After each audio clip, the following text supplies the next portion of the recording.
bienvenidos a Conclusión TV, otra entrevista. En esta oportunidad vamos a analizar en profundidad lo que es el movimiento obrero, el sindicalismo argentino, que se habla tanto en algunos medios banalmente, como en general suele suceder. Todo en Argentina se lo lleva una vorágine frenética, pero el movimiento obrero, más allá de prejuicios y análisis livianos, es muy interesante analizarlo en distintos lugares del mundo, pero sobre todo en Argentina, que es uno de los, no sé si decir muchos, no sé si decir pocos, nuestro entrevistado nos lo va seguramente a aclarar, uno de los lugares en los que ha alcanzado lugares de poder el sindicalismo, donde los trabajadores han tenido la posibilidad de construir poder, de estar cerca del poder, desde donde se toman las decisiones. Ya mismo voy a saludar al señor Robles, Pepe Robles, como todos lo conocen. Es un historiador, digamos, muy importante en lo que tiene que ver con el sindicalismo. Él ha escrito un libro muy interesante en el que se analizan los 2 siglos de lucha obrera, 2 siglos del movimiento obrero, así que seguramente él nos va a poder aclarar todas las dudas y va a poder también hacer un análisis más denso, no por pesado, sino para salir de la liviandad con la que se hablan usualmente estos temas. Los saludo, Pepe, desde Buenos Aires. ¿Cómo le va? Facundo, aquí de Diario Conclusión de Rosario. ¿Cómo le va, Facundo? ¿Cómo le va? Muy bien, muy bien. Espero que también ande todo por ahí. Y para arrancar, me gustaría, con esta visión suya, que nos caracterice un poco el movimiento obrero argentino, el sindicalismo argentino. Hoy, mirándolo desde la actualidad, pero teniendo en cuenta que es una construcción que ya lleva décadas, ¿no? Sí, está bien la palabra que usaste de que muchas veces se banaliza, porque muchas veces se hace un análisis del movimiento obrero y de muchas otras cosas también, pero en esto particular que estamos hablando del movimiento obrero, en forma liviana. Si hay un dirigente sindical que es corrupto, o si hay un dirigente sindical que tiene una casa linda y ese tipo de cosas que en gran medida son banales, porque bueno, por supuesto, las personas, cuando uno va persona por persona, en todos los casos, y en la iglesia también pasa, y en las empresas también pasa, en todos los campos vas a tener personas que individualmente, bueno, dejan que desear. Pero cuando uno analiza el empresariado, cuando uno analiza la iglesia, cuando uno analiza el sindicalismo, si lo analizan desde esas personas, banaliza. Y efectivamente, el sindicalismo argentino es un sindicalismo más que interesante a nivel mundial. Cuando uno hace una cosa comparativa, objetiva, y ve que es un sindicalismo que todavía tiene un 30 o un 40% de afiliación de toda la mano de obra, cuando promedio en el mundo debe estar por debajo del 10, del 5, quizás menos. Cuando vos ves que todos los años hay paritarias, sin importar el color del gobierno.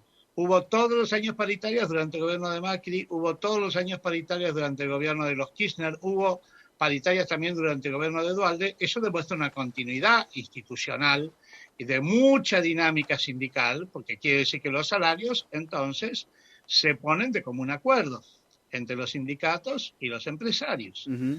Y cuando uno ve la cantidad de delegados, uno ve que acá hay delegados prácticamente en todas las empresas, por lo menos en las empresas que tienen más de 10 empleados. Debe haber 100.000 delegados y delegadas.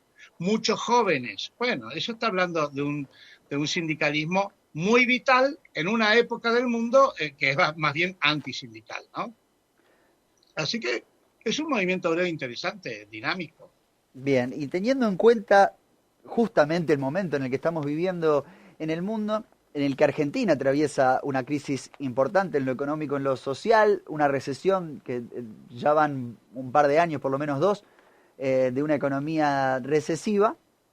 Siempre cuando hay una economía recesiva, los sindicatos también tienen que adaptarse a la coyuntura. Por ahí las disputas pasan a ser otras, una cuestión más, si se quiere, una posición más defensiva, ¿no? Teniendo en cuenta que se produce menos en una economía recesiva, pero esto también se da a nivel mundial.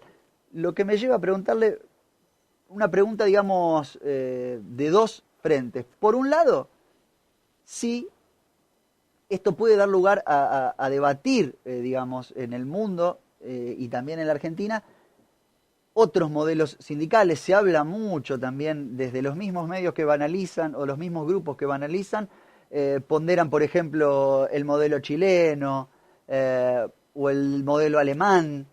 Y por otro lado, hay un dato que usted lo consigna en su libro, que es el crecimiento que tuvo que tuvieron los sindicatos después de la crisis del 2001, en cuanto a afiliados y en cuanto a también su preponderancia. También confirmar si eso es así y si por ahí podría volver a pasar lo mismo, que ante una crisis tremenda, la recesión anterior, tan profunda como esta y prolongada, fue más o menos del 98 al 2001-2002, y después de eso se dio este crecimiento. Si cree que puede volver a ser así. Lo primero, cambiar los modelos. Los modelos no se pueden cambiar, es como cambiar a las personas. Los modelos tienen identidad y se han construido durante tantos años que si un político quiere venir de afuera y cambiar un modelo, es como cambiar el modelo de empresariado o cambiar el modelo de explotación agropecuaria, digamos. Eso no se puede hacer así a las fáciles. Son cosas que tienen décadas, a veces siglos. Las obras sociales argentinas vienen de las viejas mutuales de salud de los inmigrantes a mediados del siglo pasado, de la época de Urquiza. Entonces, creer que uno va a cambiar cosas que tienen 150 años así, como si fuera un aprendiz de hechicero, te pasa lo que le pasó al aprendiz de hechicero. Se te escapan las tormentas y se rompe todo. Sí, claro, estamos en una crisis terrible, única en la historia de la humanidad, una crisis que no es económica, es una crisis biológica, y es una crisis biológica de un virus que no hay que perder de vista una cosa muy importante de este virus. Este virus mata, y mata bastante, pero lo que peor hace el virus, lo que más ataca el virus, no son los pulmones, es la condición misma del ser humano, el contacto, el estar con otro, el abrazo, el estar cerca, el besarse, la condición de ser social del hombre. Esto es lo que ataca el virus, además de matar. Y eso nunca había pasado en la historia de la humanidad. Nunca había pasado que la humanidad tuviera que desocializarse para sobrevivir. Y esto va a traer consecuencias muy profundas. Ya las trae, ya se ven, la gente no está bien, la gente no puede vivir bien en forma no social. Es como el paraíso del individualismo. En este momento estamos todos aislados, todos separados, nadie prácticamente puede tocarse con nadie, y fíjate lo mal que la pasamos. Así que todas las teorías individualistas han crujido con esto. Y como bien dijiste vos, a esta crisis biológica se superpuso con una crisis que ya venía económico-social de antes, así que 2 años de recesión más este tercer año de recesión, un desastre. Esto es un desastre. Por supuesto, los sindicatos de Argentina y de todo el mundo acá tienen que responder, por un lado, colaborando con la comunidad para sobrevivir a la catástrofe. Y por el otro lado, defendiendo derechos en el medio. Si ahora se trabaja mucho en forma virtual, hubo que salir a establecer reglas para las formas de trabajar virtualmente, para que no sean abusivas, para que se contemplen las necesidades de las personas. Por eso se sacó la ley. Tuvimos una ley de trabajo virtual en la Argentina. Pero sí, acá creo yo que viene un momento de mucho diálogo, de mucha cooperación, porque las cosas no están bien, las cosas están muy mal en el mundo, pero en Argentina están un poco peor que en el mundo, porque veníamos ya de una crisis gravísima. Así que sí, bueno, los sindicatos van a trabajar, están trabajando, hay mucho diálogo sindical en este momento y eso es relativamente bueno. Me tomo de lo que usted dice.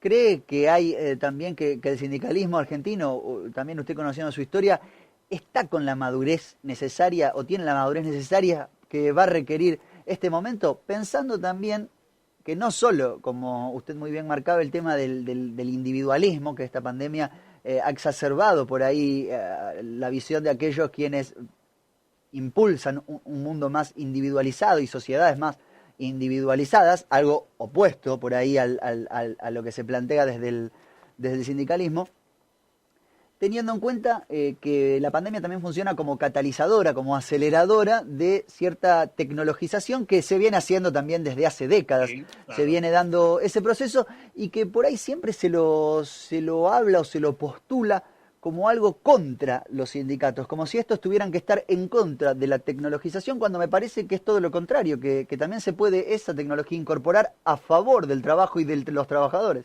en este caso representados por los sindicalistas. Es una cuestión de decisión. Como toda tecnología, a ver, yo puedo, la energía atómica, se puede tomar la decisión de usarla para matar gente o se puede tomar la decisión de usarla para salvar gente en medicina, con medicina nuclear. La tecnología no tiene una consecuencia social negativa si no se diseña o se usa para que la tenga. Yo puedo usar tecnología y no contaminar. O puedo usar tecnología y contaminar. Por supuesto que si no me preocupa contaminar, voy a contaminar. Pero de allí a que tengamos que volver a las cavernas, que la opción sea volver a las cavernas o contaminar la tierra. Volver a las cavernas o que a la gente le vaya mal. Un absurdo. Eso es absurdo.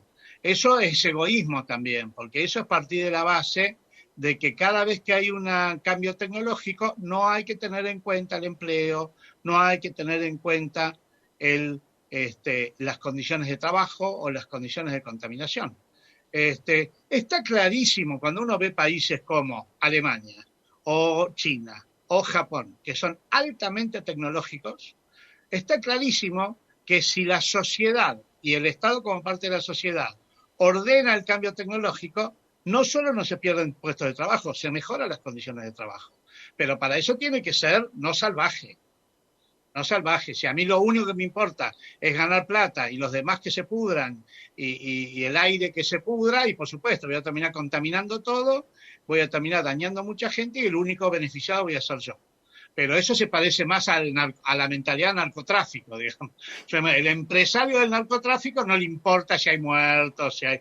Bueno, pero no es el único modelo de empresario que hay el narcotraficante. Bueno, y con esto pasa lo mismo. Yo creo como vos, Facundo, esto aceleró cambios. Lo vemos acá, ¿no? Sí, lo vemos en esto mismo que estamos haciendo nosotros ahora, la entrevista por televisión, computadora, Zoom, todo mezclado. Esto ya estaba antes, pero no lo usábamos, por lo menos no de esta forma intensiva.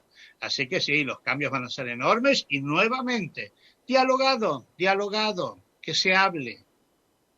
¿Y usted cree que en este caso el sindicalismo está, más allá de los casos puntuales, como dijimos antes, pero cuando uno dice sindicalismo habla también de una cuestión estructural, ¿está con la madurez necesaria para esa discusión, para ese diálogo? Sí.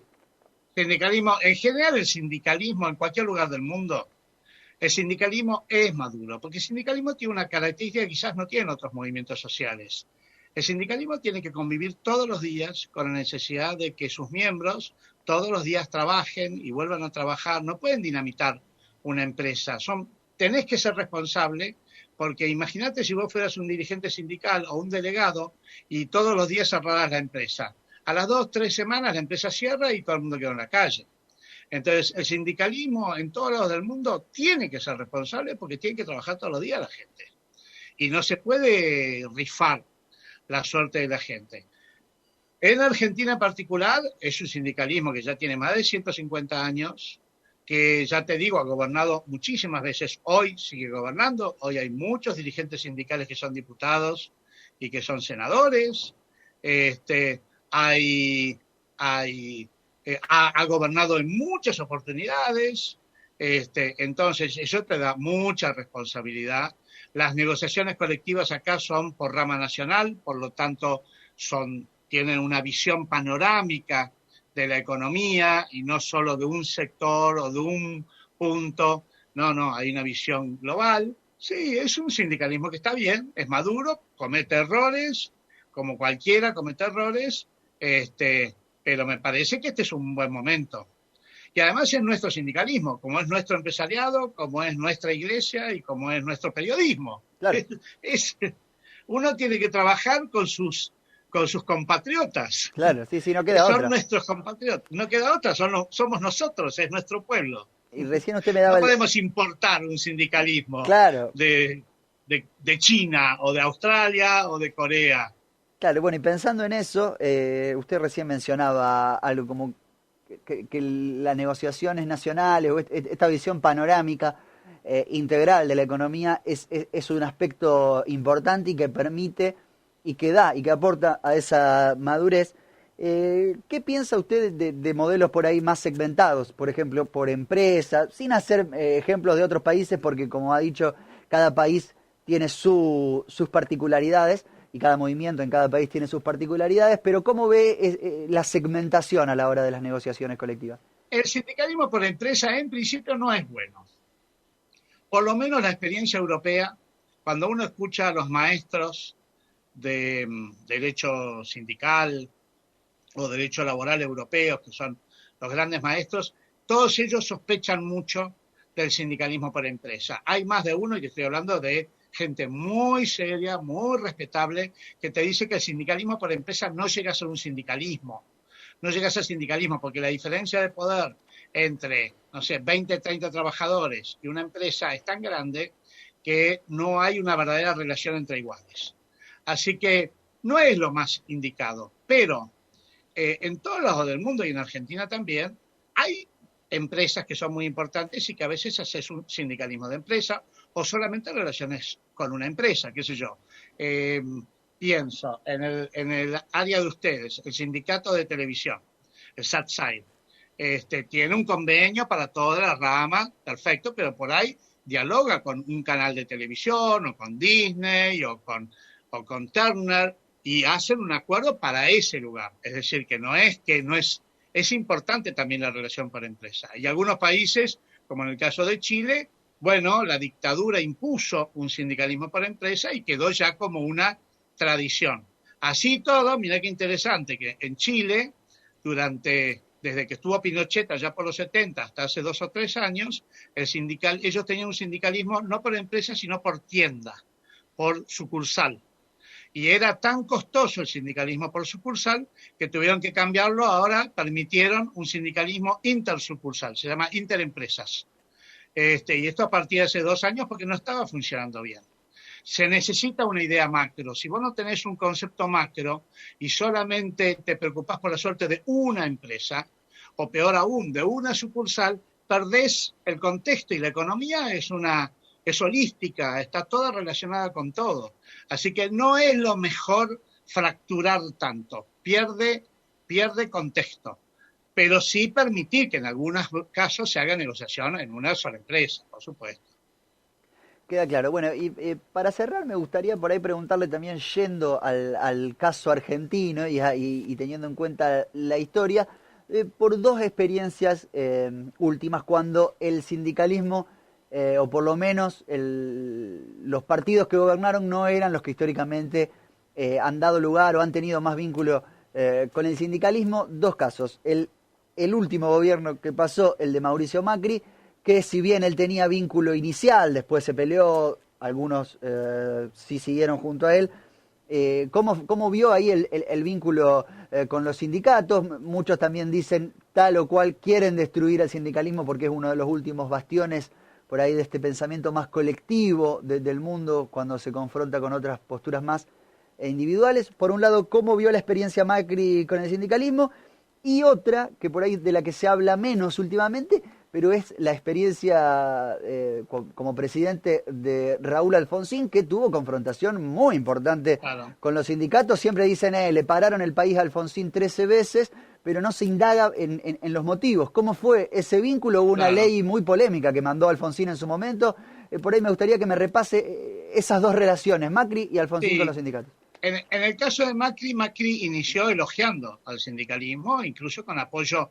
Acordémonos que Moyano apoyó a Macri y le sacó el voto a Cristina y se fue opositor a Cristina y apoyó a Macri. Incluso le hizo una huelga general a Cristina por el tema del pago de ganancias. Claro, ellos venían ahí con una disputa con Cristina en los últimos años y él terminó apoyando a Macri. Claro, terminó apoyando a Macri y ahora desde hace casi un año se arrepiente y dijo que fue una gran equivocación, la mayor equivocación histórica. Y también tuvo el apoyo de otro sector del sindicalismo, liderado por Momo El Venegas, Momo Venega. que es un dirigente del sindicalismo rural. Yo creo que Macri inició su gobierno, como fue la característica que creo yo que la mayoría de la población tiene de Macri, con unas promesas que todos hubiéramos apoyado. ¿Quién no está a favor de la pobreza cero? Todos estamos a favor de la pobreza cero. Y yo creo que lo mismo pasó con el sindicalismo. Todos estamos a favor de un sindicalismo que apoye y él empezó con esa idea pro sindical y a favor de la pobreza cero y terminó totalmente antisindical y con la pobreza peor de lo que la tomó. Es decir, una gran diferencia entre las palabras y los hechos. En los hechos fue un gobierno casi unilateralmente empresarial, a tal punto que disolvió el Ministerio de Trabajo. Es decir, nosotros tuvimos un país en donde el trabajo no era una prioridad, ni el trabajo ni la salud. Eso dice todo. Los ministerios son los que establecen las máximas prioridades de un país. Así que la máxima prioridad acá fue la economía y la agricultura, y no el trabajo y no la salud. Y bueno, y así te va cuando es así. Así que hechos y palabras, en el caso de Macri. Las palabras no se correspondieron con los hechos. Uh-huh. En el caso de Alfonsín, efectivamente, como decís vos, Alfonsín tuvo una política, Alfonsín empezó con una política que era directamente contra los sindicatos, abiertamente contra los sindicatos. Y una de las cosas, Alfonsín tuvo, no voy a comparar a Alfonsín con Macri, porque creo que Alfonsín fue un gobierno excelente para la época y tuvo avances fenomenales en términos de consolidar la democracia y derechos humanos. Pero en materia de trabajo dejó un poco que desear, porque Alfonsín, se acuerdan de las 13 huelgas, pero no se acuerdan que Alfonsín mantuvo vigente la ley sindical de la dictadura, que era una ley que había sido rechazada por la OIT como fascista. Uh-huh. Alfonsín ilegalizó, o mejor dicho, mantuvo ilegal a la CGT, porque la dictadura había ilegalizado a la CGT, se habían prohibido en Argentina que hubieran centrales sindicales, y Alfonsín la mantuvo ilegal. Cuando Baldini estaba en nombre de la CGT, era una CGT ilegal, porque estaba prohibida por el Estado, por la ley vigente. Y Alfonsín no hizo paritarias, no permitió las paritarias. Por lo tanto, los salarios se ponían unilateralmente por el Estado y fueron muy malos. Había mucha inflación y se perdió mucho poder adquisitivo. Eso produjo el conflicto con el movimiento sindical. Obviamente, si vos me decís que los sindicatos y mantuvo todas las obras sociales intervenidas, en muchos casos llevadas a la quiebra. Si el Estado me dice que soy ilegal, no me permite negociar los salarios y mantiene las obras sociales intervenidas, obviamente yo tengo que protestar. Y bueno, la protesta llegó a tal alto nivel que en un momento determinado Alfonsín dijo siempre que su decisión de confrontar con los sindicatos fue su peor error en el gobierno. Finalmente él termina reconociendo que estaba equivocado un año antes de que terminara su gobierno, se hace un acuerdo con los sindicatos, se pone a un dirigente sindical como ministro de Trabajo, Barrio Nuevo, no este Barrio Nuevo gastronómico, Fidero, dirigente del gremio de los fideros. Se hace un acuerdo entre radicales y peronistas para hacer la actual ley sindical, que se votó por unanimidad, es una ley unánime, y se hicieron las primeras paritarias en el año 89, después de casi 15 años que no se hacían. Entonces, empezó con este conflicto que fue un error, claramente, que no desdibuja los otros logros del gobierno de Alfonsín, pero lo desdibujó en su relación con el trabajo y que por suerte finalmente llega al diálogo y al acuerdo y se hace una muy buena ley con problemas, como toda ley, y envejecimientos, pero se hace una muy buena ley unánime, que lo más importante es que nuestra ley sindical es unánime. Todos estuvieron de acuerdo. Y paritarias, las paritarias barra 89, no sé si alguien ubica, está escuchando, cuando dice barra 89 son las paritarias del gobierno de Alfonsín. Así que fueron diferentes los gobiernos. Sí, se entiende. Quedaron claras las diferencias entre uno y otro, ambos con conflictos y con inicios dispares, pero queda clara las diferencias. Nos quedamos sin tiempo, daría para profundizar, quedamos con el compromiso para repetirlo y profundizar también para hablar de Por historia supuesto, Facundo. y demás. Cortito, entonces, teniendo en cuenta esto último que me dijo, ¿cómo ve hoy el vínculo entre gobierno y sindicatos? Bien, bien, creo que está bien que los sindicatos están apoyando este proceso y que el gobierno está prestando atención, que el presidente haya hablado de la CGT el 17 de octubre, no es un dato menor, es un dato de máxima importancia. Hacía mucho que un presidente no hablaba en un local sindical. Así que, bien, creo que hay un compromiso del movimiento obrero, la CGT está unida y está apoyando a este gobierno. Ahora, va a haber que responder. Está bien, estamos en una crisis. Ahora, si los trabajadores y las trabajadoras no sienten que su vida empieza a mejorar, y bueno, entonces el gobierno tiene que cumplir en ese sentido. No basta con apoyar, tiene que haber mejoras reales. Bueno, creo que la gente está esperando eso. Todavía tiene paciencia, pero el año que viene tienen que empezar a sentirse las mejoras. Levemente, por supuesto. Bien, clarísimo, Pepe. Esperemos que venga entonces un 2021 más próspero. Y le repito, quedamos en contacto para una futura charla y profundizar también estos temas. Perfecto, Facundo, ha sido un placer, un gusto. Igualmente, bueno, le agradecemos a Pepe Robles desde Buenos Aires esta charla que ha servido para hablar un poco de la actualidad, mirando desde la actualidad el movimiento obrero, repetimos, del que siempre se habla desde un lugar banal en los medios de comunicación y sin complejizar un debate que debe ser complejizado, lo mismo con el empresariado, lo mismo con la iglesia, lo mismo con distintos segmentos de la sociedad que planteaba Pepe, y también es importante hablar de esto, de estructuras, de movimientos, cuando hoy es todo tan individual y está todo tan de perfiles individuales y demás. Así que bueno, ha sido una charla por demás interesante, nos reencontramos la próxima en Conclusión TV. Muchas gracias.